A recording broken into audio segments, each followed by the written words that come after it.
আসসালামু আলাইকুম। আমার চ্যানেলে আপনাদের সকলকে স্বাগত।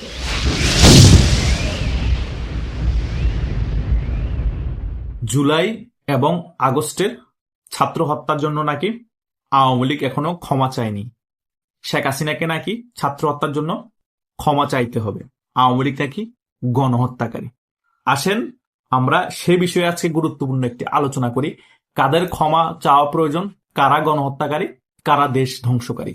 আশা করছি আপনারা শেষ পর্যন্ত ভিডিওটি দেখলে অনেক কিছু ক্লিয়ার হয়ে যাবেন এবং অনেক প্রশ্নের উত্তর পেয়ে যাবেন।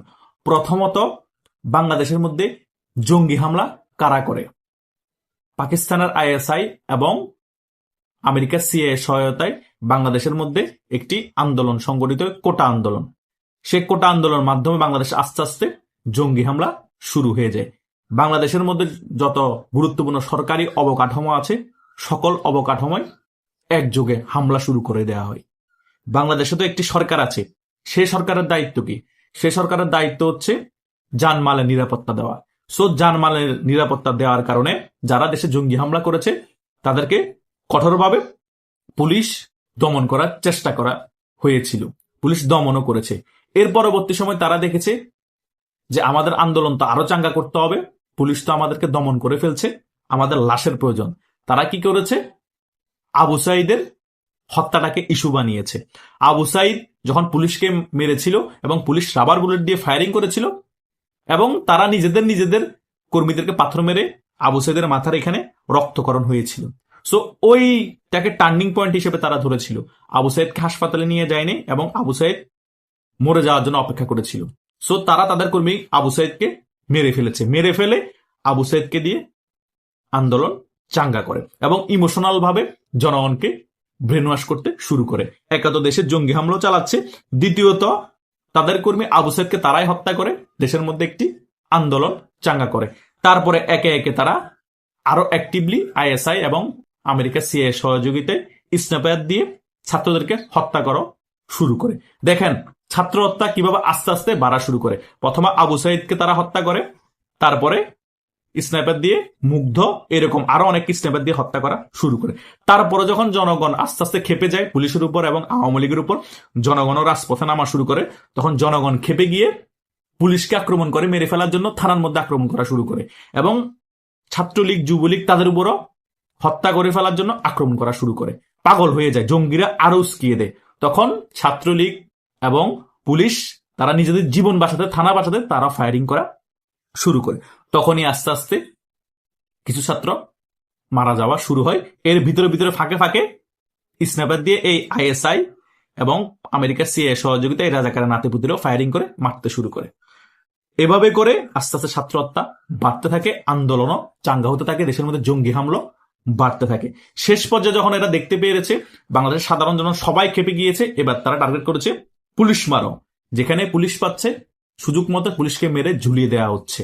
যাত্রাবাড়ি থানার অনেক পুলিশকে ঝুলিয়ে দেওয়া হয়েছে। শুধু তাই নয়, বাংলাদেশের প্রত্যেকটা জায়গায় পুলিশকে মেরে মেরে থানা হামলা করে দেওয়া হয়েছে এবং থানা থেকে অস্ত্র লুট করেছে এই সকল জঙ্গিরা এবং প্রেগনেন্ট এক পুলিশকে পর্যন্ত তারা ছাড় দেয় নাই, গণদোলাই দিয়ে হত্যা করেছে।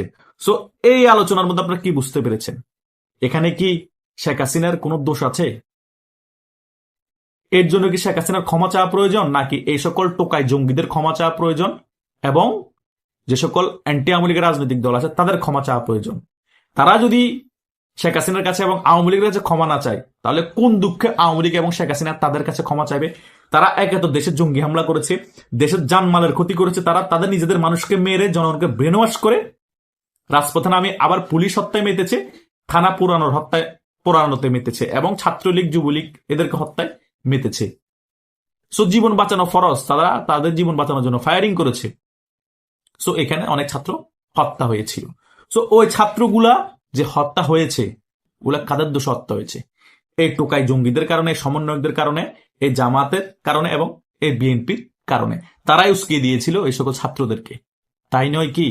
সো আওয়ামী লীগের যদি ছাত্র হত্যার জন্য বিচার হতে হয়, তাহলে এই সকল টোকাই জঙ্গিদেরও বিচার হতে হবে, সমন্বয়কদেরও বিচার হতে হবে এবং জামাত ইসলামের মধ্যে যে সকল রাজাকার নাতিপুতিরা উস্কে দিয়েছিল তাদেরও বিচার হতে হবে এবং বিএনপির অনেক নেতাকর্মী যারা পুলিশ হত্যা জড়িত ছিল, থানা হামলায় জড়িত ছিল, তাদেরও বিচার হতে হবে। সামনে এমন এক সময় আসবে আওয়ামী লীগের কাছে এবং শেখ হাসিনার কাছে ক্ষমা চাওয়ার জন্য পাগল হয়ে যাবে এরা, এ সকল টোকাই সমন্বয়করা, কিন্তু তখন ক্ষমা চাওয়ার সময়টা পাবে না। তাই আমি বলছি এখনো সময় আছে, আওয়ামী লীগ এখনো কোণঠাসা অবস্থায় আছে, আওয়ামী লীগের কার্যক্রম নিষিদ্ধ আছে, ছাত্রলীগ নিষিদ্ধ আছে, এখনই ক্ষমা চাওয়ার সবচেয়ে মুখ্যম সময়। হয়তোবা শেখ হাসিনা মারা যাওয়ার আগে মাফও করে দিতে পারে, কিন্তু শেখ হাসিনা যদি মাফ করে না দিয়ে যায়, আওয়ামী লীগ যদি মাফ না করে, তোমাদের যে দুর্দশা হবে, তোমাদের 14 গোষ্ঠীর যে দুর্দশা হবে সেটা কল্পনা করতে পারবে না। ক্ষমা চাওয়ার দরকার তোমাদের, উল্টা তোমরা বলছো আওয়ামী লীগকে ক্ষমা চাইতে, তোমরা বলছো শেখ হাসিনাকে ক্ষমা চাইতে। তোমরা দেশ ধ্বংস করে দিচ্ছ, দেশের জানমাল ক্ষতি করছো, পুলিশ মেরে ফেলছো, ছাত্রলীগের কর্মীদেরকে মেরে ফেলছো, তখন শেখ হাসিনা বলবে না কঠোরভাবে দমন করতে? কঠোরভাবে দমন যখন করতে গিয়েছে, তোমরা ওই সুযোগে স্ন্যাপার দিয়ে গুলি করে তোমাদের মানুষগুলোকে মেরে মেরে সিস্টেমেটিক ভাবে আন্দোলন আরো চাঙ্গা করে দিয়েছ। এবার তারা নিজেদেরকে বাঁচানোর জন্য তারাও ফায়ারিং করছে, তোমরাও ফায়ারিং করে মারছো। এভাবেই করে তোমাদের খেলা চলেছে জুলাই আর আগস্টে। এবং আগস্টে পরবর্তী সময় তোমরা কি করেছো? সারা বাংলাদেশে আওয়ামী লীগের কর্মীদেরকে নিধন করেছো, আওয়ামী লীগের অনেক নেতাদেরকে মেরে ফেলেছো। সেটার জন্য কি তোমরা ক্ষমা চেয়েছো? ওই গণহত্যার কারণে তোমরা জুলাইয়ের মধ্যে গণহত্যা নিজেরাই চালিয়েছো, 5 আগস্টের পরে তোমরাই গণহত্যা চালিয়েছো। এ সকলের বিষয় নিয়ে কোনো কথা নাই, এগুলো নিয়ে কোনো বিচার নাই, পুলিশ হত্যা নিয়ে কোনো কথা নাই, পুলিশ হত্যা নিয়ে বিচার নাই, শুধু আওয়ামী লীগ গণহত্যাকারী। আরে ভাই, ওই গণহত্যা হওয়ার পিছনে তো কারিগর তোমরাই তো বাধ্য করেছো ওই হত্যাগুলো হওয়ার জন্য। শুধু তাই নয়, তোমরা যে মিথ্যা যে হত্যা মামলাগুলো সাজিয়েছো শেখ হাসিনার নামে এবং আওয়ামী লীগের নেতাকর্মীর নামে, সেগুলো তো এখন ফাও হয়ে যাচ্ছে, সেগুলো থেকেও তো শেখ হাসিনা অব্যাহতি পাচ্ছে। আজকে একটা নিউজ দেখলাম যে কেরানীগঞ্জ মডেল থানায় একটা শেখ হাসিনাকে 1 নম্বর আসামি দিয়ে 124 জনের নামে মামলা করা হয়েছে। যে ছেলে মারা গিয়েছে বলা হয়েছে জিয়াদ নামের 11 বছরের বয়স, সে ছেলে আদৌ মারা যায়নি। মিথ্যা একটা হত্যা মামলা সাজিয়ে জীবিত মানুষকে মৃত বানিয়ে মামলা করা হয়েছে। সেই মামলা থেকে শেখ হাসিনা সহ 124 জন আজকে অব্যাহতি পেয়েছে। এইরকম অনেকগুলো মামলা থেকে শেখ হাসিনা অব্যাহতি পেয়েছে, কোনো প্রমাণ পাওয়া যায়নি, মানে জীবিত মানুষকে মৃত করে মামলা করা হয়েছে। শেখ হাসিনার নামে যে 250-র উপরে মামলা করা হয়েছে, তার মধ্যে 240+ মামলায় হবে ফাউ।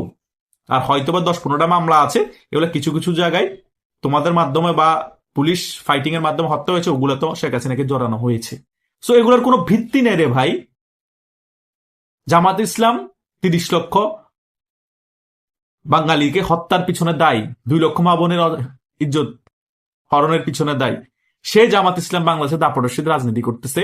সে বাংলাদেশ জামাত ইসলাম এখনো নিষিদ্ধ হয়নি, সে বাংলাদেশের জামাত ইসলামের নেতাকর্মীরা সংসদে প্ল্যাকার্ড দেখাচ্ছে, বিরোধী দল হচ্ছে, নাটক চলতেছে বাংলাদেশে। আর যে বাংলাদেশ আওয়ামী লীগ বাংলাদেশটাকে স্বাধীন করে দিয়েছে, যে বাংলাদেশ আওয়ামী লীগের কারণে বিএনপির মতো রাজনৈতিক দল ক্যান্টনমেন্ট থেকে জন্ম নিয়েছে, আরো অনেকগুলো রাজনৈতিক দল জন্ম নিয়েছে, তারাই এখন বাংলাদেশ আওয়ামী লীগকে বলছে ফেসিস্ট, তারাই এখন বাংলাদেশ আওয়ামী লীগকে বলছে গণহত্যাকারী। এই বিএনপি তারা নিজেরা তুলসী পাতা। 2004 সালে 21 আগস্ট গ্রেনেড হামলা কারা ঘটিয়েছে? সে সরকারের আমলে তো হয়েছে, তাদের ইন্ধনে তো হয়েছে। তারা ওইখানে কি গণহত্যা চালায়নি?